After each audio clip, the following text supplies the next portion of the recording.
Hello guys, welcome to my new blog. তো আজকের ভিডিওটা যারা নতুন ইউটিউব চ্যানেল খুলেছে তাদের জন্য।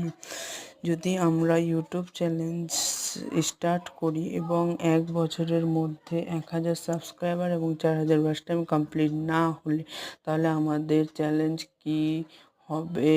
চ্যালেঞ্জ কি বাতিল হয়ে যাবে, বা তাহলে কি আর মনিটাইজেশন হবে না? মানে আমাদের কি আবার নতুন করে ইউটিউব চ্যালেঞ্জ স্টার্ট করতে হবে? এরকম কোশ্চেন হয়তো অনেকের মনে জেগেছে। তো আমি ওই সব প্রশ্নের উত্তর দেওয়ার জন্য আমি প্রথমে মোবাইল থেকে YT স্টুডিওতে চলে গেলাম। তারপর আমি ইরানে চলে গেলাম। সেখানে আমাকে বলেছে 12 মাস বা 1 বছরের মধ্যে আমাকে 1000 সাবস্ক্রাইবার এবং 4000 ওয়াচ টাইম কমপ্লিট করতে হবে, তবে আমার মনিটাইজেশন হবে। এবার অনেকের মনে কোশ্চেন রাখতে পারে, এই 1 বছর বা 12 মাস কখন থেকে শুরু? তো এটা ঠিক 1000 সাবস্ক্রাইবার এবং 4000 ওয়াচ টাইম করার ঠিক 1 বছর আগে থেকে দেখবে ইউটিউব যে এই 1 বছরের মধ্যে তোমার 1000 সাবস্ক্রাইব এবং 4000 ওয়াচ টাইম কমপ্লিট হয়েছে কি না। যদি হয়ে থাকে তাহলে খুব সহজে মনিটাইজেশন হয়ে যাবে। এবার যারা বুঝতে পারলে না তাদেরকে আরও ডিটেলস আমি বলছি। ধরো তুমি একটি ইউটিউব চ্যানেল 2022-এ খুললে, এবার সেটি ভাইরাল হলো 2025-এ, তাহলে কি তুমি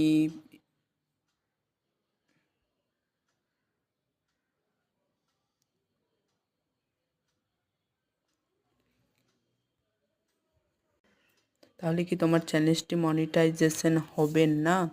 তো দেখো, এই সেই 2022 থেকে 2025 এর মধ্যে ইউটিউব দেখবে 2025 থেকে 2024 এই সময়ের মধ্যে তোমার চ্যানেলটি 1000 সাবস্ক্রাইবার এবং 4000 ওয়াচ টাইম কমপ্লিট করেছে কি না।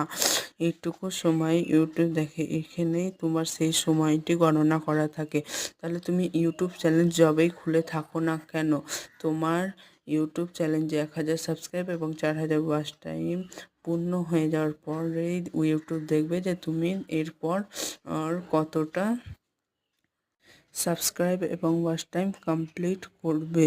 অনেকেরই মনে কোশ্চেন জাগতে পারে যে আমার চ্যালেঞ্জ 2022-এ খুলেছে, এখন চলছে 2025, আমার একটাও ভিডিওতে ভাইরাল হয়নি বা 1K সাবস্ক্রাইবার এবং 4K ওয়াচ টাইম কমপ্লিট হয়নি, তো আমার চ্যালেঞ্জটি কি বাতিল